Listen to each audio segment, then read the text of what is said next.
আসসালামু আলাইকুম আমার প্রাণপ্রিয় বন্ধুরা, সবাই কেমন আছেন? আশা করি ভালো আছেন। আমিও ভালো আছি আপনাদের দোয়া এবং ভালোবাসায়। তো যাই হোক, আমি সবসময় ভালো আছি বলিতে আমার বন্ধুরা মনে করবে যে সবসময় কি তুমি ভালো থাকো? আরে আমার বন্ধুরা, ভালো না থাকলেও বলতে হয় ভালো আছি, কারণ আমরা মেয়েরা এমনই। কারণ আমরা মেয়েরা হাজার কষ্টে থাকলেও সবসময় বলি ভালো আছি এবং মুখে সবসময় হাসি রাখি। কাউকে বুঝতে দিই না। আমরা মেয়েরা এমনই। আসলে আমাদের মেয়েদের কষ্টগুলো কোথায় থাকে আর কষ্টের কারণগুলো কাউকে বলা যায় না।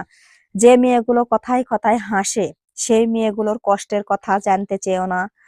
নিজেও সহ্য করতে পারবে না, কারণ যে মেয়ের হাসিটা যত সুন্দর সে মেয়ের কষ্টের গভীরতাও ততই বেশি।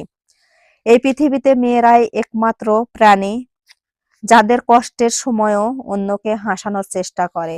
আসলে এটাই বাস্তবতা। আমরা হাজার কষ্টে থাকলেও অন্যের কষ্টে পাশে থাকি এবং